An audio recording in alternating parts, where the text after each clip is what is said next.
हाय दोस्तों, नमस्ते। फिर से स्वागत है सभी प्यारे बच्चों का, आपका और मेरे और ये जहाँ के प्यारे से खूबसूरत से छोटे से चैनल 10th फेल में। मैं लोकेश चौहान और पता है हम डिस्कशन करने वाले हैं आज रीजनरेशन की, पुनर्जनन की बात करने वाले हैं दोस्तों। तो पेन कॉपी लेके हो जाओ तैयार, क्योंकि हमें जीतनी आज की ओर भैया इस पुनर्जनन की ओर। तो बच्चों, आज का टॉपिक है पुनर्जनन होता क्या है। तो भैया मैं लिख के वो पहले से तैयार, ठीक है, टेंशन तो लो ही बता। बस जो लिखा है उसी को समझाऊंगा और उसी को आप राइट डाउन कर लेना और आपकी लाइफ जी लगा, ठीक है। तो देखो पुनर्जन्म होता क्या है, मतलब ऐसे कुछ जीव होते हैं कि जिनके शरीर से जिनके शरीर का कोई भी हिस्सा कट जाता है और उस कटे हुए हिस्से से पुनः वही जीव उत्पन्न हो जाता है। इसी को बोलते हैं पुनर्जनन। मतलब मेरा मीन्स ये है कि किसी भी जीव के शरीर से, है ना, यहाँ पे शारीरिक भागों से पुनः प्राप्त करने की प्रक्रिया, पूर्ण जीव को उसके शारीरिक भागों से पुनः प्राप्त करने की प्रक्रिया पुनर्जनन कहलाता है। और इसके बाद इसमें इसके एग्जाम्पल है हाइड्रा और प्लेनिया। मतलब हाइड्रा प्लेनिया ऐसे जीव हैं इनका शरीर कहीं से भी कट जाता है तो उस कटे शरीर से अपन एक नया जीव प्राप्त कर सकते हैं। यहाँ देखा प्लेनिया, इसको 3 खंडों में है, किसी कारण से किसी तरह से कट जाता है। तो जो कटे हुए भाग है इसके, इस कटे हुए भाग से वापस हम नए प्लेनिया को हम देख रहे हैं, यहाँ से इसका पुनर्जनन हो रहा है। तो ये विधि है आपका, जिसमें आप किसी भी ऐसे कुछ जीव में हाइड्रा और प्लेनिया जिनका शरीर के कहीं से भी कट जाने पर वो अपने शरीर से, कटे शरीर से पुनः पूर्ण विकसित हो जाते हैं। यही दोस्तों है आपका प्लेनिया और पुनर्जनन।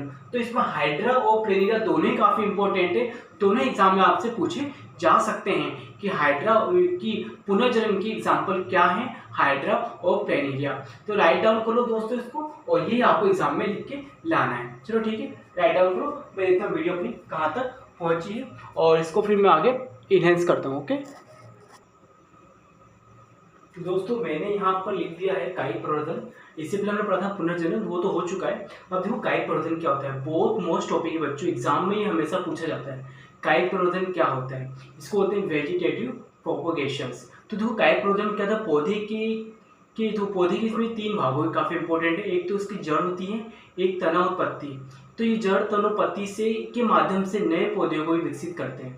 इसको होते हैं कायिक प्रवर्धन। इस विधि में, है ना, नए पौधों को पुराने पौधे के भाग जैसे कि तना, जड़ और पत्तियों के माध्यम से प्राप्त किया जाता है। इसी को कायिक प्रवर्धन कहते हैं। सबसे पहले लिखा है यहाँ पे पत्तियां देखो यहाँ पे यूज की मैंने, इसको बोलते हैं अपन पत्थर चट्टा या ब्रायोफाइलम बोलते हैं। ब्रायोफाइलम के जो पौधे होते हैं, जो प्लांट्स होते हैं, है ना, उन प्लांट्स में क्या होता है कि इनकी पत्तियों में इस तरह से मुकुल या बहुत से कलिकाएं निकलती। ये कलिकाएं क्या होती हैं, समय अनुसार क्या होती है, पत्तियों से गिर जाती हैं और गिरने के बाद भूमि पे, मिट्टी में जाकर ही वहां से एक नए पौधे को विकसित कर देती हैं। एक तो ये पॉइंट हो गया आपका। या फिर आप जो इसके तने की भी टूट जाने पर वो तना यदि मिट्टी में जाकर गिर जाता है तो वहां से भी क्या होता है, नया पौधा प्राप्त कर सकते हैं। तो ब्रायोफाइलम में यहाँ पर पत्ती के माध्यम से भी हो, तने के माध्यम से नए पौधे को प्राप्त कर सकते हैं। वही दूसरी बात करते हैं, तने की बात करते हैं। तने में देखो मैंने यहाँ 3 चीज लिखी है, एक तो मनी प्लांट, आलू, हरी घास आदि इत्यादि। तो देखो मनी प्लांट, आलू, बात करते हैं आलू। आपने आलू को देखा होगा, आलू बहुत सारी उसकी डीप आइस होती है, मतलब उसको बोलते हैं अपन, जो कलिकाएं होती है, जो यहाँ बहुत से इसकी जो होती तने होते हैं आलू के अंदर, वो कंद में जो तने होते हैं, ये तने को आप काट काट कर खेतों या मिट्टी में उगाओगे तो वहां से क्या हो, नए पौधे विकसित हो जाएंगे। या फिर आपने ऐसा देखा होगा कि यदि आपके घर में आलू काफी टाइम से बास्केट में रखा हुआ है तो वहां से देखा उनकी जो तने हैं उसमें से नए पौधे क्या होते हैं, उगने स्टार्ट हो जाते हैं। तो हमने यहाँ पे क्या देखा कि तनों के माध्यम से यहाँ पे नए पौधे विकसित हो रहे हैं। तो आलू में कई कलिकाएं होती हैं जिन्हें हम काट कर या फिर कलिकाओं को स्वतः विकसित होकर नए पौधे को उत्पन्न कर सकती हैं। या तो हम इन्हें काट कर मिट्टी में गाड़ कर नए पौधे प्राप्त कर सकते हैं, और या तो स्वतः ही अपने उन कलिकाओं से नए पौधे को विकसित कर सकती हैं। हुआ क्लियर बच्चों। अब इसी में देखो एक है मनी प्लांट। मनी प्लांट आपने देखा हो, बहुत सारे लोग घरों में होता है, डेकोरेट प्लांट होता है, भाई डेकोरेट करते हैं प्लांट को, तो ये होता है, ठीक है। तो इस प्लांट में क्या होता है कि देखो मनी प्लांट में तने में मैक्सिमम एक पत्ती तो होनी चाहिए। यदि एक पत्ती होगी तो आसानी से वो ग्रो कर जाएगा, लेकिन इसमें 2 पत्तियां होंगी तो ये ग्रो नहीं कर पाएगा। तो ये भी जैसे तने का पार्ट हो गया आपका, ठीक है। इसी में आपका हरी घास है, तो हरी घास से पहले आप इसको उतार लो क्या क्या है, फिर मैं हरी घास का समझाता हूँ क्या है इसमें, ठीक है। चलो ठीक है। इसको ताक, ठीक है। अब जब हरी घास की बात करते हैं तो हरी घास आपने देखा होगा, यदि आपके आसपास कोई मैदान है तो आपने उसमें नोटिस किया होगा गर्मी के दिनों में उस मैदानी घासें सब क्या होती है, एकदम सूख जाती है, जल जाती है। जलने के बाद वो उसमें जो उनके तने होते हैं सूख कर उसी घासों में मिट्टी में गिर जाते हैं। लेकिन जब वर्षा होती है तो वर्षा होने के बाद बच्चों क्या होता है कि जो सूखे तने उस घास में मिट्टी में पड़े हैं वो पुनः विकसित हो जाते हैं और वहां से नई घासें वापस हरी हरी स्टार्ट हो जाती हैं। तो ये भी तनों के माध्यम से हम नए पौधे और नए पौधे विकसित हो गए यहाँ पर। तो ये घास का एक एग्जाम्पल था, ठीक है। अब बात करते हैं इसमें जड़ की बात करते हैं। तो जड़ में देखो क्या होता है बच्चों, ठीक है। अब की बात करें, जड़ों की बात करें तो जड़ों में देखो आपने देखा होगा बहुत सारे पौधे, जहाँ अमरूद का ले लो, आम का ले लो, इन पौधे में देखो बहुत सारी कलिकाएं होती हैं जड़ों में इनकी, ठीक है। तो ये कलिकाएं करती हैं, इन कलिकाओं से क्या होता है कि नए पौधे विकसित हो जाते हैं। आपने देखा होगा जड़ों के माध्यम से बात करने वालों में, ठीक है। हाँ, तो यहाँ पे बहुत सारे प्लांट होते हैं, इन प्लांट्स में जो भी होते हैं, ठीक है, बड़े पौधे होते हैं, ठीक है। और उन पौधों में आपने देखा होगा कि उनकी जड़ें होती हैं, इन जड़ों में क्या है बहुत बारीक बारीक से रोम होते हैं, ठीक है।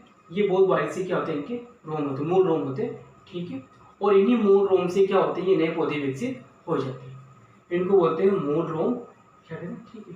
मूल रोम होते हैं और इसमें बहुत इन्हीं मूल रोम से क्या होते हैं, नए पौधे विकसित हो जाते हैं। चाहे अमरूद का पौधा लो, आम का लो, नीम का लो, जितने बड़े पौधे होते हैं उनमें क्या होता है, जड़ों के माध्यम से। तो उनकी जो जड़ों में क्या होते हैं, इनकी जड़ों में है ना, जड़ों में उपस्थित मूल रोम में कई कलिकाएं होती हैं। क्या होती है, कई कलिकाएं होती हैं, ठीक है।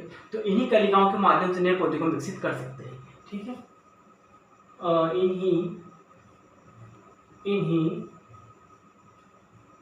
कलिकाओं के माध्यम से हम नए पौधे विकसित कर सकते हैं, ठीक है दोस्तों। तो ये है देखो कायिक प्रवर्धन। कायिक प्रवर्धन काफी इंपॉर्टेंट होता है, ये आपके एग्जाम में काफी देखा जाए, एग्जाम में काफी इंपॉर्टेंट इसको माना जाता है। तो याद रखना यहाँ पे कायिक प्रवर्धन 3 जगह से होता है, जड़, तना और पत्ती। तो मैंने आपको एग्जाम्पल लिख के समझा दी है, तना क्या था, जड़ क्या है, पत्तियां क्या है, ठीक है। तो इन पे आप फोकस करना, इन नोट्स को उतार के आप इनको लर्न कर लेना। मैं वीडियो को सिर्फ इसलिए बना रहा हूँ ताकि थोड़ा टाइम बचे, और टाइम जितना शॉर्ट होगा उतना आपको वीडियो देखने में अच्छा लगेगा। और इसके बाद जो मैं बोर्ड पे लिखता हूँ पूरा मतलब समझते बच्चों, पूरा उसमें निचोड़ रहता है, ठीक है। तो उसमें से आई थिंक आपको सब कुछ में मिल जाना चाहिए। और हाँ, अपने को प्रैक्टिस के साथ ढालो, चीज़ों को पढ़ो, समझो, याद करो, और रेगुलरिटी थोड़ा सा रेगुलरिटी थोड़ी होनी चाहिए टाइम में, ठीक है। तो अपने आप सब क्या होगा, अच्छा होगा। और उसके बाद मेरी बात तो बता रखी मैंने आपको, खुद पे विश्वास रखो, जितना खुद पे विश्वास होगा उतना आप आगे जाओगे। तो आज के लिए दोस्तों सिर्फ इतना ही, हम आपको फिर मिलेंगे नेक्स्ट वीडियो में, तब तक के लिए जय हिंद।